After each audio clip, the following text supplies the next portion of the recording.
اللہ اللہ اللہ اللہ اللہ اللہ اللہ اللہ باللہ من الشیطان الرجیم بسم اللہ الرحمن الرحیم اللہم بارک علی محمد وعلی آل محمد کما بارکت علی ابراہیم وعلی آل ابراہیم انک حمید مجید۔ محترم سامعین اکرام، آج کی ہماری گفتگو ہے دعا کے بارے میں۔ دعا کے ایک موٹے موٹے آداب کہ انسان کو دعا میں کس طرح کا سہارا لینا چاہیے اور کس طرح کی دعا کرنا چاہیے، اس سلسلے میں آج ہماری گفتگو ہے۔ اللہ تبارک و تعالیٰ کا فرمان وَلِلَّهِ الْأَسْمَاءُ الْحُسْنَى فَادْعُوهُ بِهَا وَذَرُوا الَّذِينَ يُلْحِدُونَ فِي آيَاتِهِ سَيُجْزَوْنَ مَا كَانُوا يَعْمَلُونَ۔ قال النبي صلی اللہ علیہ وسلم الدعاء مخ العبادہ او کما قال علیہ الصلاۃ والسلام۔ محترم سامعین اکرام، دعا اللہ تبارک و تعالیٰ کی عبادتوں میں سے بہت بڑی عبادت ہے، بلکہ تمام عبادتوں کا مغز ہے۔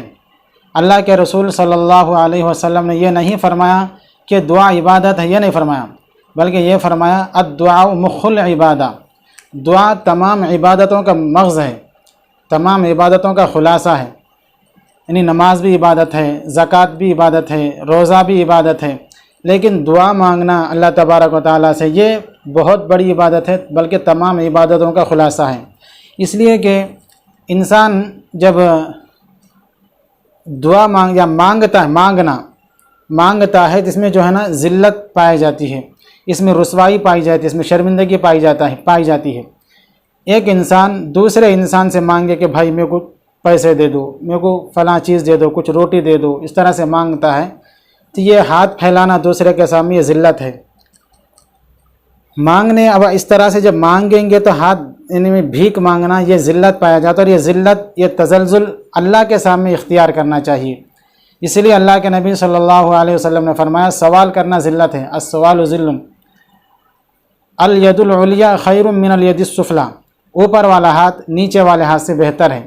اس لیے اپنا ہاتھ ہمیشہ اوپر ایسا رکھو، دینے کی طرف، لینے والا مانگنے والا نہ بنائیں۔ اسی لیے اللہ کے نبی صلی اللہ علیہ وسلم نے مانگنے سے، دوسروں سے مانگنے کو جو ہے نا منع فرمایا۔ مانگنا اسلام میں پسند نہیں فرمایا نبی صلی اللہ علیہ وسلم نے۔ جب بھی مانگا جائے تو اللہ کے سامنے مانگیں، اللہ سے مانگنا یہ پسندیدہ ہے۔ تو بہرحال اللہ تبارک و تعالیٰ سے مانگنا افضل ہے۔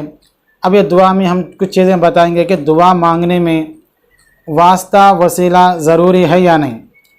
دعا میں وسیلہ لینا اللہ تعالیٰ کا حکم ہے، وسیلہ پیش کرنا یا واسطہ پیش کرنا، جیسا کہ قرآن شریف میں اللہ تبارک و تعالیٰ نے فرمایا وَلِلَّهِ الْأَسْمَاءُ الْحُسْنَى فَادْعُوهُ بِهَا۔ ایک اور جگہ سورہ اسراء میں فرمایا قُلِ ادْعُوا اللَّهَ أَوِ ادْعُوا الرَّحْمَنَ أَيَّمَّا تَدْعُوا فَلَهُ الْأَسْمَاءُ۔ نبی صلی اللہ علیہ وسلم نماز کے بعد ایک دفعہ اللہ سے دعا کر رہے تھے، دعا مانگ رہے تھے یا رحمان یا رحیم بول کے، تو کفار مشرکین نے سنا، کہنے لگے کہ دیکھیے یہ محمد ہم کو تو کہتا ہے کہ دو خداؤں کی عبادت نہ کریں، دو خدا نہ مانیں، ایک خدا کو مانیں، یہ جو ہے نا یا رحمان بھی کہہ رہا ہے یا رحیم بھی کہہ رہا ہے، الیاذ باللہ۔ اس کے بعد اللہ تبارک و تعالیٰ نے ان کے سوالوں کا جواب دیا کہ قُلِ ادْعُوا اللَّهَ أَوِ ادْعُوا الرَّحْمَنَ أَيَّمَّا تَدْعُوا فَلَهُ الْأَسْمَاءُ۔ رحمان بول کے دعا کرو یا رحیم بول کے پکارو، اللہ تبارک و تعالیٰ کے بہت سارے اچھے نام ہیں۔ ایما تدعو قل ادعوا اللہ او ادعوا الرحمن ایما تدعو فلہ الاسماء الحسنى فادعوہ۔ ایک اور جگہ فرمایا وللہ الاسماء الحسنى فادعوہ بھی ہے، یہاں پر حکم ہے، امر کا صیغہ ہے۔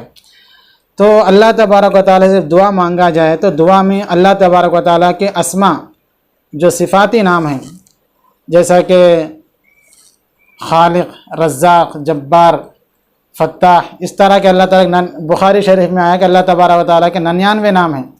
صرف اللہ تبارک و تعالیٰ کے 99 نام ہی نہیں ہیں، اور بھی زیادہ ہے، لیکن ایک حدیث میں اللہ کے نبی صلی اللہ علیہ وسلم نے فرمایا اللہ تبارک و تعالیٰ کے 99 نام ہے۔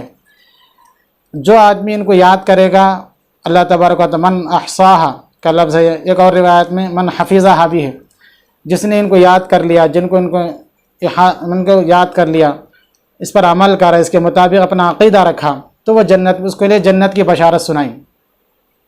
تو بہرحال دعا میں ہم لوگ اللہ تبارک و تعالیٰ کے ناموں کا واسطہ وسیلہ دے کے دعا مانگنا یہ اللہ تعالیٰ کا حکم ہے، گویا کہ فرض ہے سمجھے۔ جب بھی دعا مانگا جائے اللہ آپ خالق ہیں، آپ مالک ہیں، آپ رزاق ہیں، اللہ میری روزی نہیں چل رہی، اے رازق تیرے صفت رزاق کا واسطہ، تیرے صفت فتاح کا واسطہ کہ میرے حالات کھول دے۔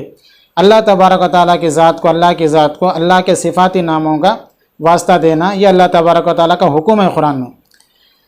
تو دعا میں وسیلہ دینا ہمارے نزدیک واجب ہے اللہ تبارک و تعالیٰ کے ناموں کا۔ اور اس کے بعد دوسری شکل اپنے سے بڑے لوگوں سے دعا کرانا، جیسا کہ صحابہ اکرام رضوان اللہ تعالی علیہم اجمعین اپنے دور میں بارش نہ ہونے کے وقت میں نبی صلی اللہ علیہ وسلم کے پاس گئے، یا رسول اللہ آپ دعا فرما دیجئے اللہ تبارک و تعالیٰ سے کہ بارش برسے۔ تو صحابہ اکرام نے اللہ کے نبی سے دعا کی درخواست کی، نبی صلی اللہ علیہ وسلم دعا فرمائی تو بارش خوب ہوئی، خوب بارش ہوئی۔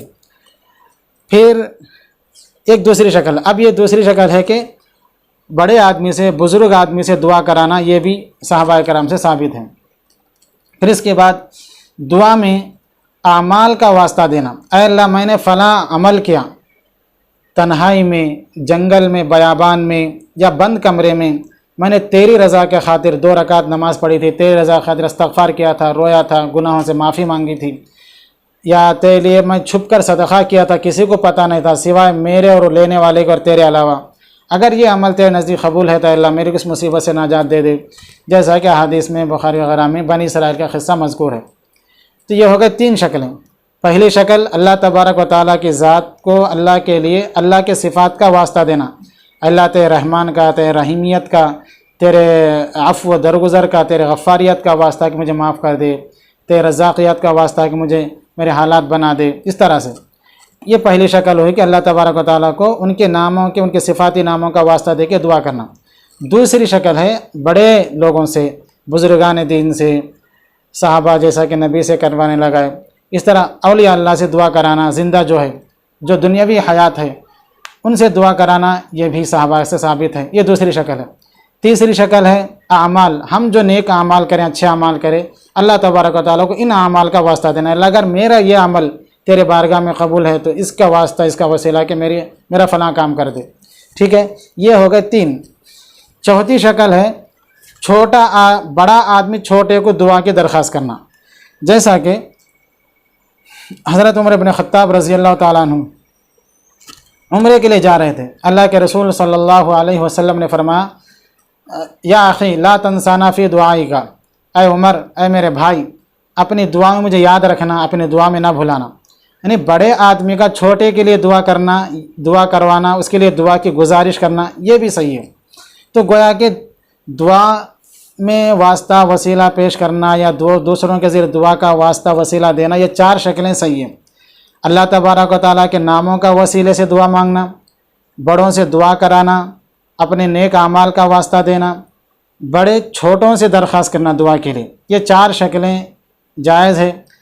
5ویں شکل ہے جو اچھے لوگ، نیک لوگ، برگزیدہ لوگ، اولیاء اللہ جو دنیا سے چلے گئے یا پیغمبر، اب ہم جا کے بولنا ان کی خبر پہ کہ آپ ہمارے لیے دعا کروا دیں، آپ پر ان کو جا کے درخواست کرنا کہ یا رسول اللہ، یا عبد القادر جیلانی، یا اجمیری صاحب، یا فلاں جو بھی نام لے کے کہنا کہ آپ میرے لیے درخواست کر دیں اللہ تعالیٰ سے، آپ ان کے اللہ کو بول دیں کہ میرے سے یہ کام کروا دیں، یعنی یہ کہنا کہ آپ اللہ کو دعا مانگ کے میرا یہ کام کرا دیں، ان کو دعا کی درخواست کرنا انتقال کے بعد، پیران پیر میرا یہ کام ہے آپ اللہ سے بول کے کروا دیجئے، اس طرح کا وسیلہ پیش کرنا، اس طرح سے دعا کرنا، یہ بالکل ناجائز، حرام ہے۔ فقہ حنفی میں ذوات مقدسہ کا واسطہ وسیلہ دینا مکروہ کہا ہے امام اعظم ابو حنیفہ رحمۃ اللہ علیہ۔ ہم حنفی ہیں، ہم اہل سنت حنفی کہلانے والے، فقہ حنفی کو فالو کرتے ہیں، فقہ حنفی کے مطابق ہم عمل کرتے ہیں، تو احناف کے نزدیک دعا میں کسی بھی مخلوق کا واسطہ وسیلہ دینا ابو حنیفہ رحمۃ اللہ علیہ کے نزدیک بالکل صحیح نہیں ہے۔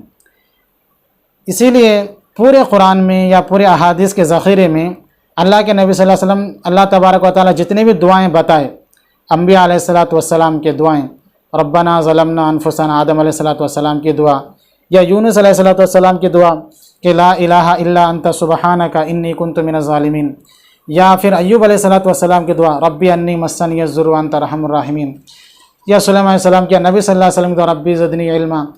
کسی بھی جتنے بھی دعائیں قرآن میں مذکور ہے، کسی میں بھی ایک واسطہ وسیلے کے ذریعے دعا اللہ تبارک و تعالیٰ نہیں بتائے، کیونکہ انبیاء علیہ السلام امت کے لیے، اپنے قوم کے لیے رہنما ہوتے ہیں۔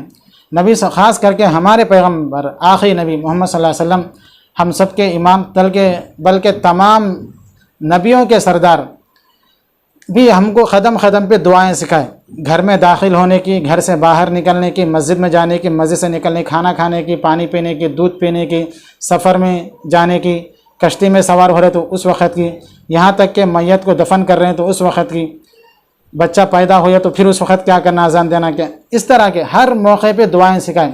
لیکن کسی موقع پہ، کسی موڑ پر نبی صلی اللہ علیہ وسلم نے کسی کے واسطے کے ذریعے دعا مانگو، کوئی ایک دعا بھی نہیں ہے ذخیرہ احادیث میں، ذخیرہ قرآن میں، قرآنی دعاؤں میں۔ تو لہٰذا اسی لیے احناف کے نزدیک، ابو حنیفہ رحمۃ اللہ علیہ کے نزدیک، دعاؤں میں کسی بھی مقدس ذات، ہستیوں کا، انسانوں کا واسطہ دے کر فلاں کے وسیلے سے دعا قبول کر، اس طرح کا واسطہ وسیلہ دینا مکروہ ہے، بلکہ وسیلہ دینا تو افضل ہے، جائز ہے، بلکہ سنت ہے، واجب ہے۔ کون سا ہے وہ بتا دیا میں کہ 4 طریقے ہیں، اللہ کے اسماء کا واسطہ، اور بزرگان دین بڑے لوگوں سے دعا کرانا، اعمال کا واسطہ، نیک اعمال کا، اور بڑوں کا چھوٹوں کے لیے درخواست کرنا، یہ سب طریقے صحیح ہے۔ لیکن انتقال کے بعد جب انسان کا سننا کرنا ختم ہو جاتا، اذا مات الانسان انقطع عملہ، صحیح حدیث ہے، انسان جب مر جاتا ہے تو اس کے اعمال کا سلسلہ ختم ہو جاتا ہے، اب وہ سنیں گا یا دوسروں کو سنائیں گا، یہ مسئلہ نہیں رہتا۔ اسی لیے اسلام میں میت کے لیے دعا ہے۔ اللہم، جب انسان کا انتقال ہو جاتا، اس کو دھلا دھلا کفنایا جاتا، تو جو جنازے کی نماز ہوتی، جنازے کی نمازیں میت سے دعا مانگنے کا نہیں ہے، وہاں پر میت کے لیے اور زندوں کے لیے دعا ہے، اللہ سے مانگ رہے ہیں۔ میت کے، ہم اللہ کے زندہ لوگ میت کے لیے دعا مانگ رہے ہیں، اے اللہ اللہم اغفر لی حینا و میتنا، اے اللہ ہماری مغفرت فرما اور اس میت کی مغفرت فرما۔ ہم کیا بڑھیں، ہم جو جنازے کی نماز پڑھ رہے ہیں، ہم لوگوں کی مغفرت فرما، اور یہ صاحب میت ان کی مغفرت فرما۔ ہم ان سے نہیں مانگ رہے ہیں، اسلام میں کہیں بھی جو ہے نا میت سے دعا مانگنا ایسا نہیں ہے۔ اسی لیے جنازے کے نماز پر ہم غور کریں گے، میت کے لیے دعا کرنا ہے، مغفر لی حینا و میتنا و غائبنا و شاہدنا، اے اللہ اب جو جنازے میں حاضر نہیں ہیں ان کی مغفرت فرما، اور جو حاضر ہے ان کی مغفرت فرما، و صغیرنا و کبیرنا، جو ہم میں چھوٹے ہیں اور بڑے ہیں ان کی مغفرت فرما، و ذکرنا و انسانا، اے اللہ جو مرد ہیں یا عورت ہیں ان کے، برحال میت کے لیے دعا ہے، لیکن میت سے دعا مانگنا اسلام میں نہیں ہے، صحیح نہیں، کیونکہ اسلام جو ہے نا زندہ رہے خطیج، اگر کوئی آدمی باحیات ہے، زندہ ہے، اس سے بھی سوال کر کے مانگنے کو اسلام برا بولتا، اللہ کے رسول کو پسند نہیں تھا کہ مانگیں۔ اب یہ اور بات ہے کہ انتقال کے بعد جب انسان سن نہیں سکتا، بول نہیں سکتا، کچھ کر نہیں سکتا، مدد نہیں کر سکتا، اس کو جا کے سنانا، اس کو دعاؤں کی درخواست کرنا، یہ تو نبی صلی اللہ علیہ وسلم کے تعلیمات کے بالکل خلاف ورزی ہے، اللہ کے رسول صلی اللہ علیہ وسلم علیہ شریعت کی مخالفت ہے یہ۔ کیونکہ آپ کو بھی کچھ دعائیں یاد ہو گئی، کوئی ایک دعا ایسی ہے جس میں نبی صلی اللہ علیہ وسلم سکھایا ہو کہ وسیلے کے ذریعے، تو سنا دیں آپ بھی، الحمدللہ ایسی کوئی دعا نہیں ہے۔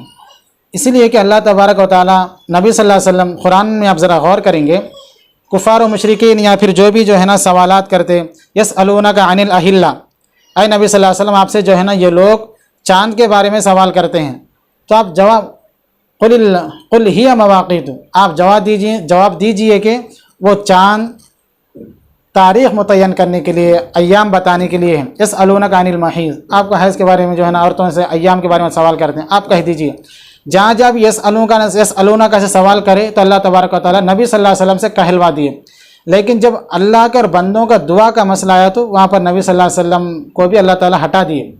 وَإِذَا سَأَلَكَ، اور اللہ نے فرمایا جب آپ سے میرے بندے سوال کریں نا، وَإِذَا سَأَلَكَ عِبَادِي عَنِّي، میرے بندے میرے متعلق سوال کرے تو آپ جواب دے دینا، فَإِنِّي قریب، کہ کہہ دو کہ میں قریب ہوں، انی فإنی قریب، تو میں قریب ہوں، اجیب دعوت الداعی اذا دعانی، جب وہ مجھ سے دعا کرتے ہیں، مجھے بلاتے، مجھے پکارتے ہیں تو میں ان کے دعاؤں کو قبول کرتا ہوں، ان کو جواب دیتا ہوں۔ فلیستجیبوا لی، تو چاہیے کہ بندے مجھ سے مانگیں، مجھ سے دعا کریں۔ اسی طرح جتنے بھی واقع قرآن و حدیث میں اللہ تبارک و تعالیٰ نے دعائیں نقل کرے یا پھر نبی صلی اللہ علیہ وسلم احادیث میں بتائے، ان تمام دعاؤں کا خلاصہ اللہ جگہ جگہ قدم قدم پر اللہ سے مانگنا یہ تو سکھایا، لیکن کسی میں بھی جو ہے نا واسطہ وسیلے سے نہیں سکھایا۔ البتہ ایک دوسری بات کی طرف آتے ہیں، دعا جب مانگا جائے تو پورے استحضار کے ساتھ اللہ تبارک و تعالیٰ، 1 منٹ کی دعا ہی کیوں نہ ہو، 1 منٹ کے لیے پوری توجہ کے ساتھ اللہ تبارک و تعالیٰ سے یہ توجہ رکھیں، اللہ تعالیٰ میری دعا سن رہے ہیں، قبول کر رہے ہیں، امید ہے کہ اللہ تبارک و تعالیٰ میری دعا قبول کریں گے، وہ چیز اسی وقت ادا کریں گے۔ اگر نہیں بھی کرے تو اللہ تعالیٰ حکیم ہے، علیم بذات الصدور ہے، تو وہ جان لے گا کہ پھر میرے لیے پھر آخرت میں کے لیے اٹھا کے رکھے گا، کیا کرے گا۔ کیونکہ مومن کوئی پریشانی آنے پہ صبر کرتا ہے، وہ جانتا ہے کہ اللہ تعالیٰ بہت بڑا حکیم ہے، حکمت والا ہے، وہ اس میں کیا حکمت رکھا وہ پتہ نہیں، بس میں صبر کرتا ہوں۔ اللہ کے رسول صلی اللہ علیہ وسلم کے دور میں ایک صحابی آئے اور یا اللہ مجھے صبر دے، یا اللہ مجھے صبر دے، صبر مانگنے لگے اللہ سے۔ تو اللہ کے نبی صلی اللہ علیہ وسلم نے فرمایا، اے بندے، تم نے اللہ سے مصیبت مانگ لی ہے، تم اللہ سے عافیت کیوں نہیں مانگی؟ صبر مصیبت آنے کے بعد مانگی جاتی ہے صبر۔ اے اللہ اب یہ مصیبت آ گئی ہے، اب یہ پریشانی مجھ پر ہے، اے اللہ اس میں صبر کرنے کی توفیق دے۔ صبر بعد میں مانگا جاتا ہے، جب اللہ سے مانگا جائے تو اللہ کا فضل مانگے، اللہ کا عفو درگزر مانگے، اللہ سے عافیت مانگے۔ اسی طرح جب دعا کریں تو دعا میں اس طرح کی بات نہ کریں کہ جو چیزیں جیسا کہ اللہ تبارک تعالیٰ کے فیصلے ہو چکے ہیں، اللہ تعالیٰ کا اس پر فیصلہ ہو چکا، وہ چیز مرتب ہو گئی۔ جیسے مثال کے طور پہ کوئی مرد یہ نہ کہیں کہ اللہ مجھے عورت بنا دے، عورت بننا مجھے بہت اچھا لگتا، ایسا کوئی بھی دعا نہیں کریں گا۔ یا کوئی عورت یہ نہ کہے اللہ میں عورت ہوں، مجھے عورت رہنا پسند نہیں ہے، مجھے مرد بنا دے، اس طرح کی دعا بھی نہیں کریں گے، اس طرح کی دعا کرنا مکروہ ہے بلکہ۔ تو بہرحال اپنی جو بھی حاجات ہیں اللہ تبارک و تعالیٰ کو سنائیں۔ امن یجیب المضطر اذا دعاہ ویکشف السوء ویجعلکم خلفاء الارض االہ مع اللہ قلیلا ما تذکرون۔ کون ہے امن یجیب المضطر، جو بے چین کی اضطرار مضطر رہتا، بے قرار کی دعاؤں کو سننے والا، جب وہ بلاتا تو کون سنتا ہے؟ تو بہرحال وہ اللہ ہی سنتا ہے، لیکن لوگ بہت کم نصیحت حاصل کرتے ہیں۔ اللہ تبارک و تعالیٰ کی شان یہ ہے کہ اللہ تبارک و تعالیٰ ہمارے دلوں کے حال کو بھی جانتے ہیں۔ دعا کرنا ایک عبادت ہے، اللہ تعالیٰ دیکھنا چاہتے، پسند ہے اللہ تعالیٰ کو کہ بندہ مجھ سے مانگے، جو اللہ سے نہ مانگا اللہ اس بندے سے بیزار ہے۔ ہم ماں کو مدارس میں جو ہے نا پڑھاتے ہیں ترانے میں کہ جو نہ مانگے اس سے تو بیزار ہے۔ تو بہرحال اللہ تبارک و تعالیٰ ہمارے دلوں کے بھید کو جانتے ہیں، ہمارے دلوں کے حالات کو جانتے ہیں، ہمارے دل میں ابھرنے والے خیالات کو جانتے ہیں۔ اس کو سنانے کے لیے واسطہ ہونا، اس دور میں اکثر لوگ کہتے ہیں دعا میں واسطہ وسیلہ دینا مستحب ہے، اکثر لوگ تو واجب اس کے بغیر دعا ہوتی ہی نہیں یہ کہتے ہیں۔ اب وہاں پر ان کا منشا رہتا واسطہ وسیلے سے بزرگان دین جو دنیا سے چلے گئے، انتقال کر گئے، ان کا واسطہ وسیلہ دینا ہے، کسی مقدس ذات کا وسیلہ دینا، یہ مقصد رہتا۔ یہ نہیں رہتا کہ اللہ تبارک اسماء کا واسطہ دینا، یہ اس کا وہ لوگ اس کو طرف دھیان ہی نہیں دیتے۔ حالانکہ دعا اتنی بڑی عبادت ہے، اللہ کے نبی نے فرمایا دعا عبادت کا مغز ہے، جو عبادت کا خلاصہ ہے، اس کے لیے اللہ تعالیٰ کوئی بات نہیں بتائیں گے قرآن میں تو بتائیں۔ وَلِلَّهِ الْأَسْمَاءُ الْحُسْنَى فَادْعُوهُ بِهَا، اللہ تبارک و تعالیٰ کے بہت سارے اچھے اچھے نام ہیں، ان ناموں کے ذریعے بلاؤ، ان ناموں کے ذریعے دعا کریں۔ اللہ تعالیٰ نے تو بتا دیا، اس کے باوجود پھر یہ کہنا کہ نہیں ذوات مقدسہ کا وسیلہ دینا مستحب ہے، اپوزٹ بات ہے قرآن کی۔ تو جو ذات اللہ تبارک و تعالیٰ انہ علیم بذات الصدور، ہمارے دلوں کے خیالات سے واقف ہے، اس کو سنانے کے لیے دوسرے انتقال شدہ فوت شدہ لوگوں کا واسطہ وسیلے کی ضرورت ہے۔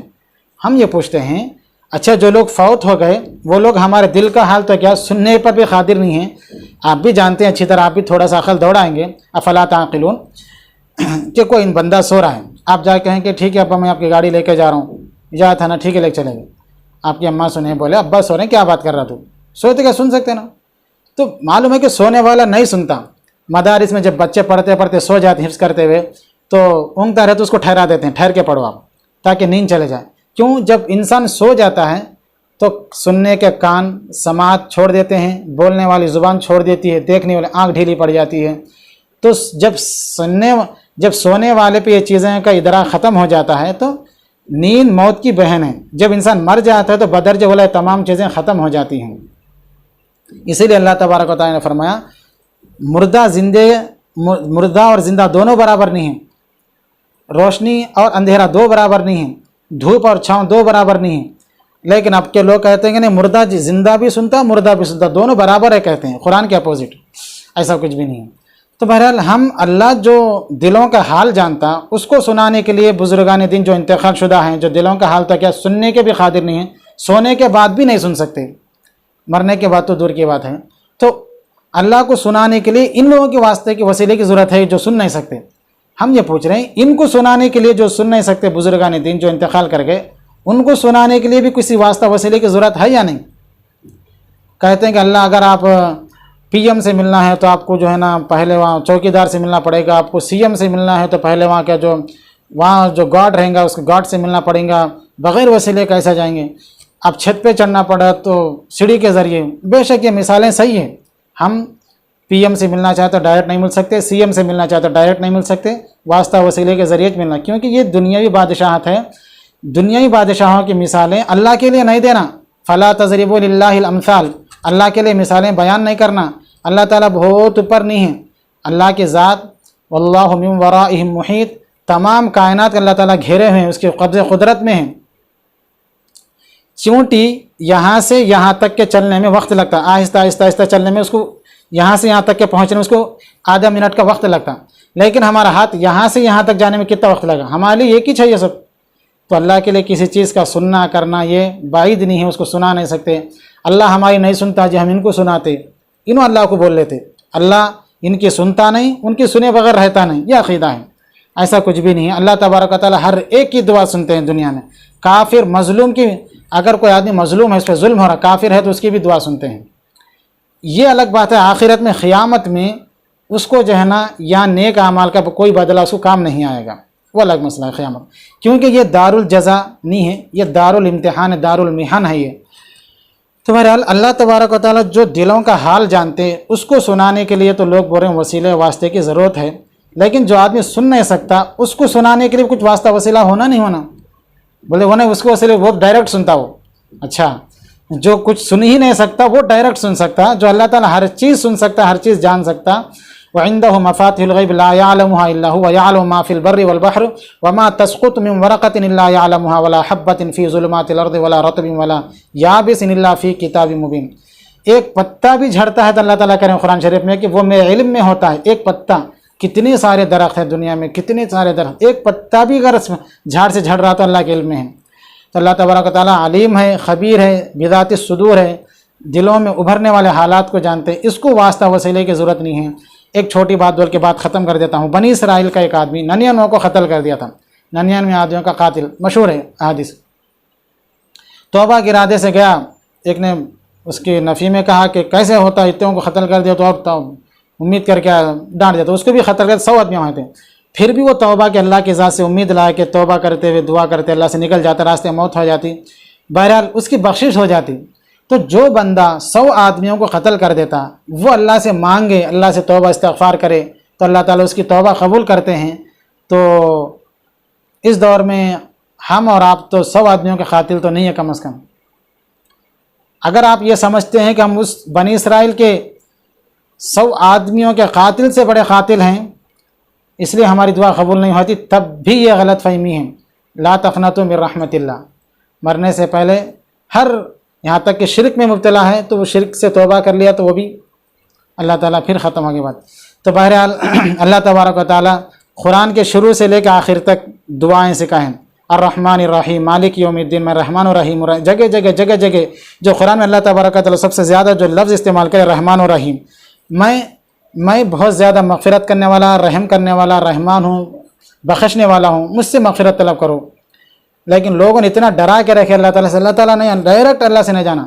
حالانکہ کہیں بھی کوئی بھی ولی، کوئی بھی زندہ ولی، کوئی بھی فوت شدہ ولی یہ کبھی زندگی میں یہ نہیں بولے کہ تم لوگ ڈائریکٹ اللہ سے نہیں مانگنا، پہلے ہم سے مانگنا، تو ہم لوگ بول لیتے۔ کوئی ایک نبی، کوئی ایک ولی ایسا بولا ہو بتا دو۔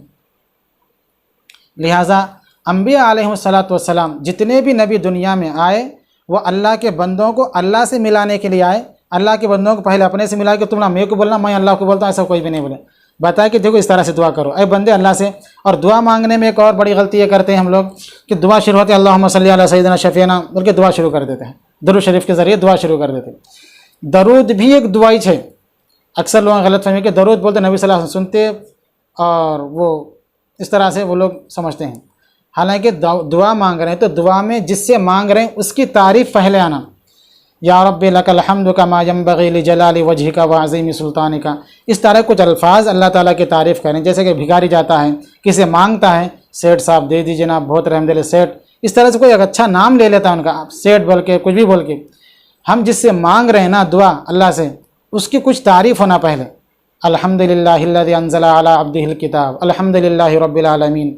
کچھ بھی پہلے اللہ تعالیٰ کی تعریف ہو پھر درود شریف ہو. اللہ کے رسول درود اللہ کے رسول کے لیے دعا مانگے یعنی درود شریف پڑھے. اس کے بعد پھر اپنے لیے پھر اپنے بھائیوں پڑوسیوں سب کے لیے دعا مانگنا. تو اس کا بھی خیال رکھیں جب دعا کریں گے تو پہلے اللہ کی تعریف کریں. اب جب بھی کسی کو ہم کہتے ہیں دعا کرنے کے لیے یا کچھ پڑھنے کے لیے پہلے درود شریف پڑھنا کیا پوچھتے ہیں؟ بھائی پہلے اللہ کی تعریف الحمدللہ پہلے پڑھو. ایک لفظ ہی کہے تو الحمدللہ رب العالمین. سارے جہانوں کا رب ہی جو ہے نا تمام تعریفوں سے اللہ کے لیے جو سارے جہانوں کا پالنہار ہے. اس طرح کوئی لفظ کہہ دو اس کے بعد پھر درود پھر اپنی دعا مانگو. تو میں امید کرتا ہوں کہ آپ لوگ اس سے خیال رکھیں گے. جب بھی آپ دعا کریں گے پہلے اللہ کی تعریف کریں گے پھر اللہ کے رسول صلی اللہ علیہ وسلم پر درود بھیجیں گے پھر آپ اپنے لیے یا اپنے بھائیوں کے لیے دعا کریں گے. امید ہے کہ اللہ تبارک و تعالی ہم کو اپنے مستجاب الدعا بنائیں. اور بھی کوئی بات چھوڑ گئے ہیں تو پھر کبھی بولیں گے. اللہ تبارک و تعالی ہم کو مستجاب الدعا بنائیں اور اپنے مجھے سے کیوں اتنی میں تو قرآن کا داعی ہوں. رسول اللہ کا وارث صحابہ کا سپاہی ہوں. مجھے ہے کفر سے نفرت میں تو حق کا فدائی ہوں. زمانے کے ہر ایک ظالم ہر جابر سے لڑتا